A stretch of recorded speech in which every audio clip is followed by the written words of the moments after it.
ਬਲਾਲ ਭਾਈ ਲੋਕ ਜਿੰਦੇ ਜੀ ਕਦਰ ਕਰਦੇ ਨਹੀਂ ਹੈ ਤੇ ਜਦੋਂ ਬੰਦਾ ਮਰ ਜਾਂਦਾ ਫਿਰ ਪਿੱਛੋਂ ਨੂੰ ਯਾਦ ਕਰਦੇ ਨੇ ਤੇ ਉਹ ਫਿਰ ਰੋਂਦੇ ਨੇ। ਉਹ ਮੇਰੀ ਕਦਰ ਹੀ ਨਹੀਂ ਕਰਦੇ, ਉਹਦੇ ਮਰਨ ਤੋਂ ਬਾਅਦ ਉਹਦੀ ਕਬਰ ਤੇ ਫੁੱਲ ਵੀ ਪਾਉਂਦੇ ਨੇ। ਇਸ ਦੇ ਬਾਰੇ ਕੁਝ ਸ਼ੇਅਰ ਹੋ ਜਾਏ। ਅੱਛਾ ਜੀ, ਉਸ ਬੰਦੇ ਦੀ ਕੀ ਪੁਕਾਰ ਏ, ਉਹ ਜਿਹੜਾ ਮਰਨ ਵਾਲਾ ਹੈ ਉਹਦੀ ਕੀ ਪੁਕਾਰ ਏ ਕਿ ਸੈਕ ਸੈਕ ਕੇ ਜਿੰਨਾਂ ਨੂੰ ਮਰ ਗਿਆ ਮੈਂ, ਅੱਜ ਸਦਰਾਂ ਵਾਰਨ ਤੇ ਆ ਗਏ ਨੇ,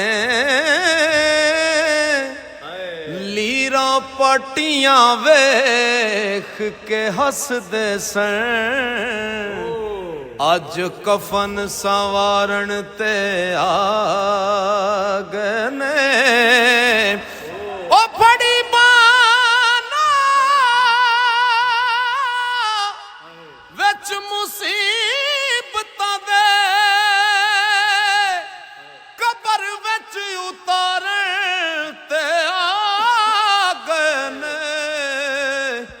ਉਹ ਜਿੰਨਾ ਫੁੱਲਾਂ ਨੂੰ ਸੈਕ ਸਰਦਾਰ ਮੋਇਆ, ਕਬਰ ਉੱਤੇ ਖਲਾਰਨ ਤੇ ਆ ਗਏ ਨੇ।